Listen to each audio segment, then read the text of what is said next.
Chinese authorities used to say the coronavirus comes from a seafood market in Wuhan.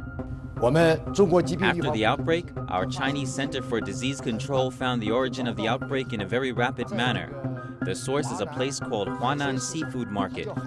But now they're denying it once and for all.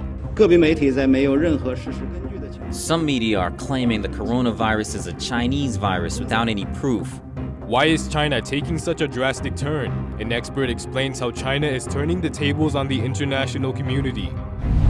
And researchers in China released the first full lung biopsy report of a critically ill coronavirus patient to show how severe the disease is. The study had two main points. President Trump signs an emergency spending bill for $8.3 billion to help combat the coronavirus. Part of the funding will go towards developing vaccines. Welcome to China in Focus. I'm your host, Tiffany Meyer. Is the coronavirus outbreak a pandemic? The World Health Organization stopped just short of calling it that, while Singapore's virus-fighting task force spokesperson suggests it will become a pandemic. So it is starting to look like a global pandemic everywhere in the world. In Germany, the health minister has already declared the coronavirus a worldwide pandemic, warning it has yet to reach its peak in Germany. There is no doubt the coronavirus has severely impacted the travel industry. In China, more than 10,000 flights were canceled on Thursday. That's about 66% of all flights on that day. A China Airlines employee told a Chinese media that the reason for one of the national flights being canceled is because of public safety, adding it might be related to the coronavirus. On Friday, most of the flights departing from Beijing have been canceled. A netizen posted a picture on Twitter of the announcement board of the canceled flight and wrote, "I don't know what is happening. Are there well-informed tweeters? Please explain it." According to an official announcement in China, from March 9th to the end of the month, over 140 train lines in a southwest Chinese province will be suspended. The official reason is there are too few travelers. From February 13th to March 1st in the same province, only over 50 train lines were suspended. The question is the situation in this province becoming better or worse? We previously reported on pictures from inside Wuhan, the epicenter of the outbreak. Today we have pictures from a city nearly 600 miles from Wuhan called Dezhou. The picture shows it's almost the same situation as Wuhan. Very few people in cars can be seen on the street. The entrances of residential blocks are still barricaded. Very few shops are still open. This shop hung out a sign saying no entry for people without face masks. And researchers in China released the first full lung biopsy report of a critically ill coronavirus patient to show how severe the disease is. The study was conducted on a 66-year-old patient who was confirmed with the coronavirus and who had a lung transplantation.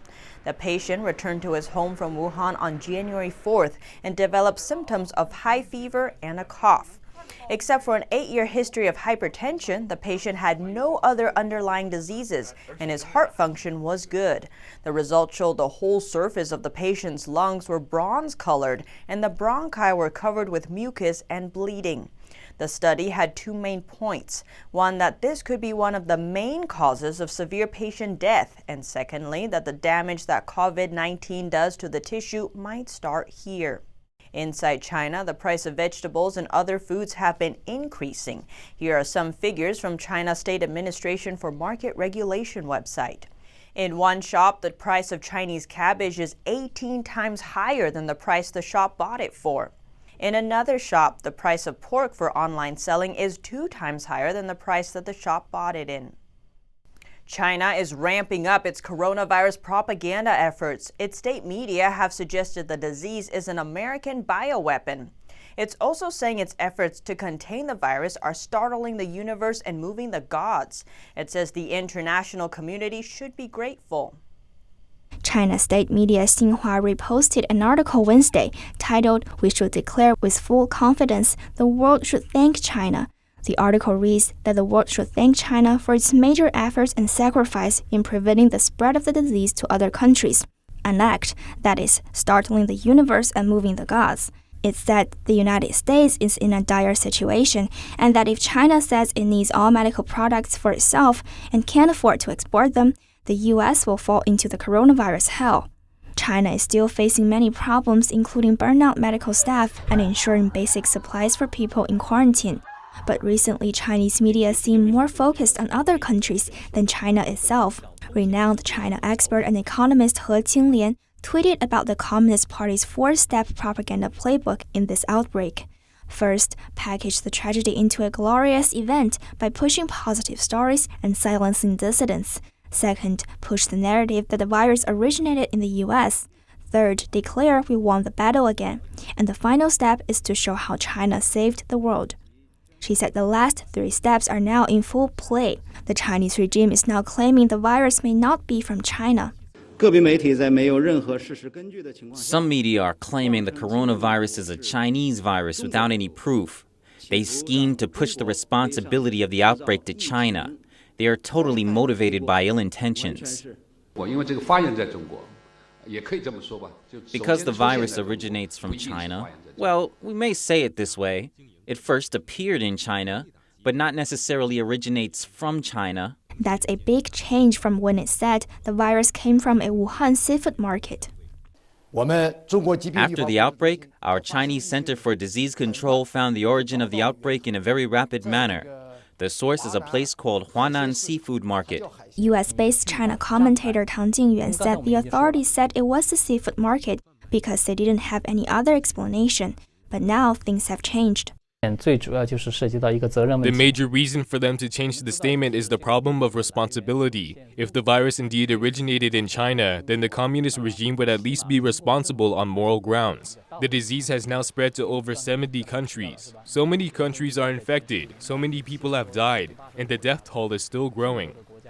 This is a huge moral responsibility for the Communist Party. So the message they are trying to get across now is that China is a victim. China is not to blame. So if China is a victim, then where does the virus come from? It's trying to shift the blame to the international community. Chinese authorities had denounced the claim that the virus is gene-edited.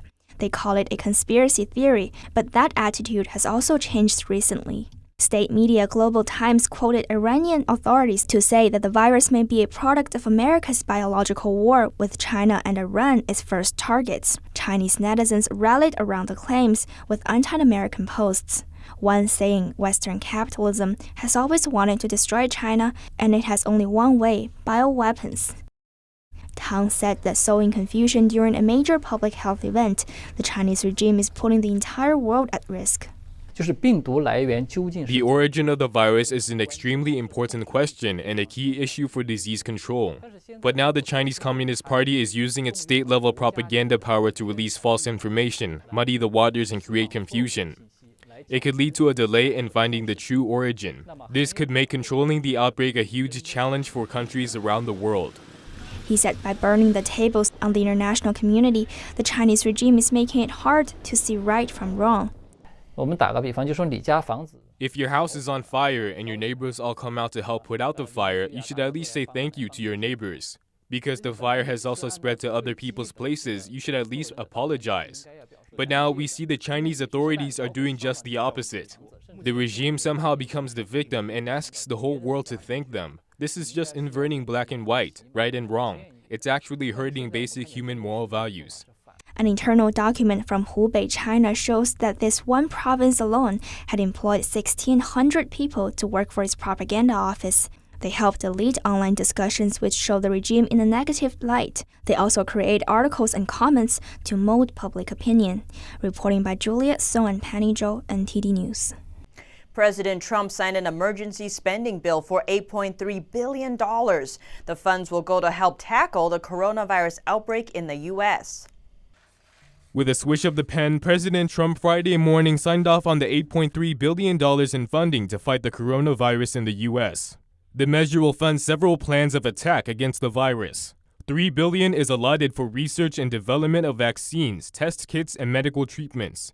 $2.2 billion will aid public health activities that teach prevention and preparedness. And $1.25 billion is assigned to help international efforts aimed at reining in the spread of the virus. White House economic advisor Larry Kudlow laid out the logic behind the bill's high price tag on Friday. We are not looking at these massive federal throw money at people plans. We are looking at timely and targeted where we can do the most good. He added that the government has authority to set up operations that can provide immediate cash assistance. The news comes as the U.S. death toll rises to 14 on Friday, with the majority of them centered around a nursing home in Washington state and one in California. The number of confirmed cases passed the 250 mark, while states like Maryland and Pennsylvania reported their first cases. Some cities have started taking precautions, like 2 major international music festivals in Miami, which were postponed. We're emphasizing the public that this decision is not a cause for alarm or panic, but rather that we are doing it in an abundance of caution. Or the new coronavirus text alert system in San Francisco. But despite the increase, the White House Virus Task Force maintains that the risk to Americans remains low.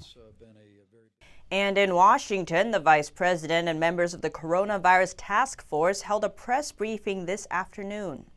Among those tested, 46 persons were swabbed. 21 of those on the ship tested positive for the coronavirus. 24 tested negative. 1 test was inconclusive. Among those who tested positive were 19 crew members and 2 passengers. Penn said that the ship will be brought into a port this weekend. All passengers and crew members will be tested, and whomever needs to be in quarantine will be quarantined. The Vatican said today that a patient and its health services had tested positive for the coronavirus. This is the first confirmed case in the tiny walled city-state surrounded by Rome. Most people who work in the Vatican live in Rome, and for people who do live in the Vatican, they're often coming and going. That means it's more likely that the virus could have spread into the capital already. Polish police are doing less tests for drunk drivers because of the coronavirus. Authorities worry that breathalyzers could help spread the virus. Polish police are changing the way they check for intoxicated drivers because of the coronavirus. Normal breathalyzer tests are now too risky. Poland reported its first coronavirus case on Wednesday, and authorities are trying to prevent it from spreading. It's a simple action.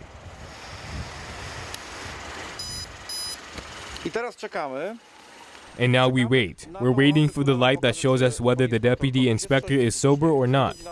It looks like I'm sober. I can now check the next person.